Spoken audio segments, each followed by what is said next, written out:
Well, welcome to the 700 Club. People in Morocco slept out in the streets for a third straight night as aftershocks continued to shake the country. So far, Friday's 6.8 magnitude earthquake has taken the lives of more than 2,100 people. While the quake damaged the city of Marrakesh, it devastated rural mountain villages. Now, search and rescue teams are racing against time to find survivors. Dale Hurd has the story. Soldiers and international aid teams continue to search remote mountain towns hit hardest by the deadly quake that also injured thousands and has displaced an estimated 300,000 people. This was the moment the shaking began as residents began to realize what was happening. Rebecca Tremblay was visiting from Los Angeles. That's when I realized, something's going wrong. And all the walls literally felt like Play-Doh. And the floor just felt as if it was melting underneath my knees. I thought, I'm gonna die. The epicenter was high in the Atlas Mountains, just south of Marrakesh. The worst destruction was in rural communities on unpaved roads that snake up the mountainous terrain now blocked by fallen rocks. In a region where bricks are often made from mud, Friday's earthquake easily toppled buildings, trapping people inside and sending others fleeing in terror. Rescuers trying to dig through the rubble to find any possible survivors pulled this person out, injured but alive. In the village of Taradant, residents comforted each other. This man says two of his daughters died when the ceiling collapsed on them as they slept. Another man lost his wife, daughter, parents, and sister-in-law. Thousands lined up to donate blood. We saw on the news that they need donation for blood, and I didn't even think twice. Families spent another night sleeping outside, too afraid to return to their damaged homes after as many as 17 aftershocks. Many still waiting for food, water, and electricity.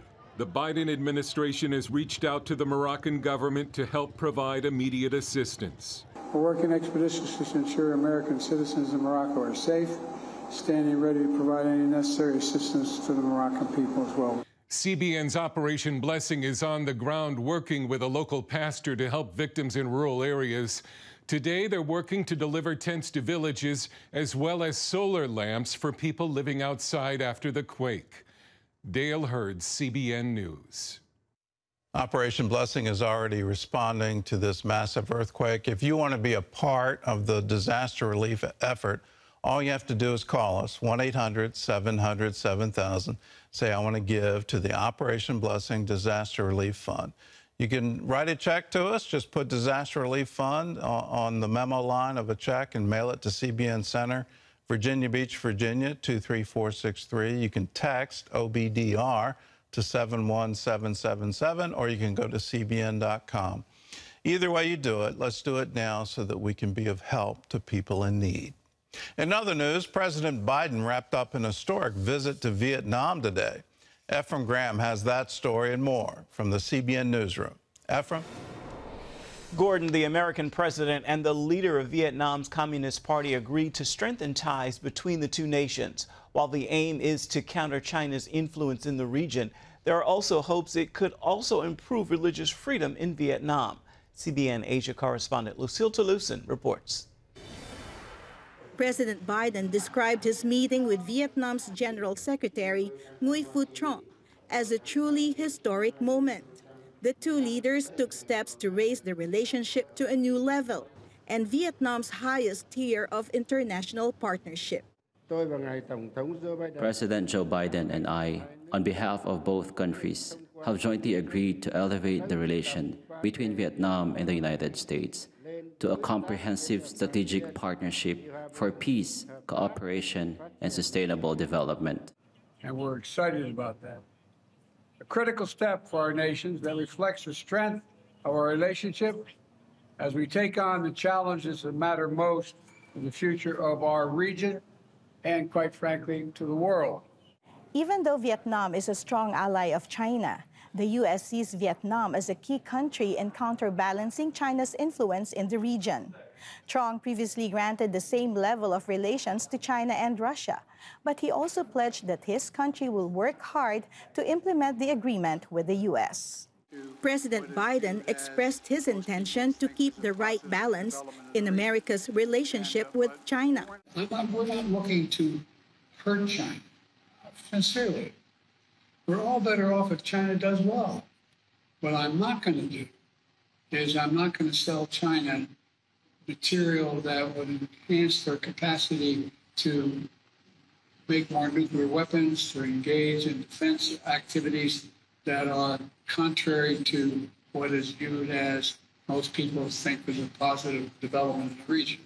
Aside from promoting economic and technological partnership, Biden's visit also touched on human rights issues and religious freedom. Mike, not his real name, says Christians still suffer from strong persecution in some provinces of Vietnam.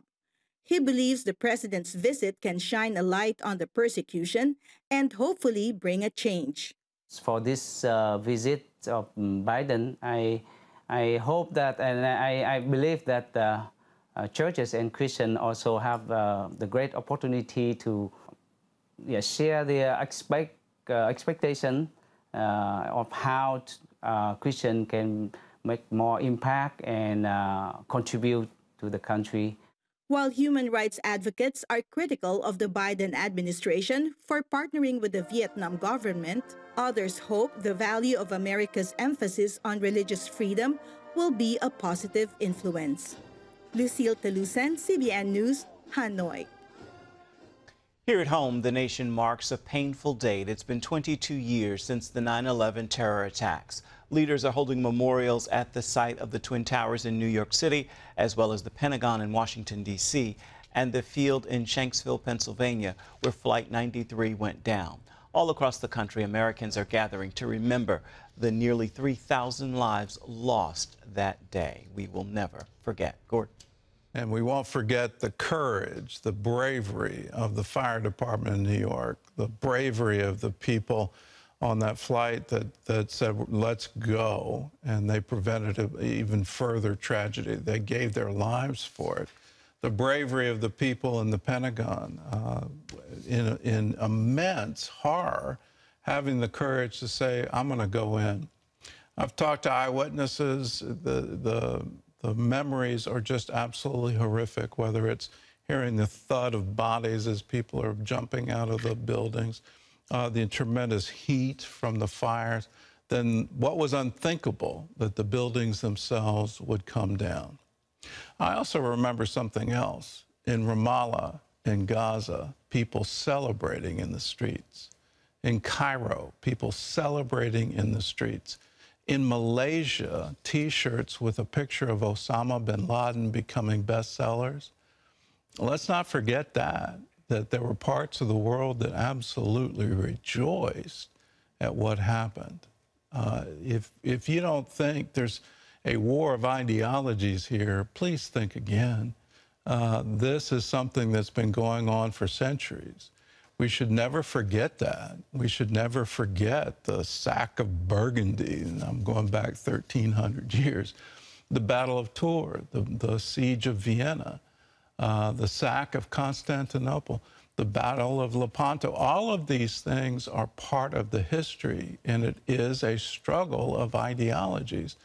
And which one will prevail is still undecided.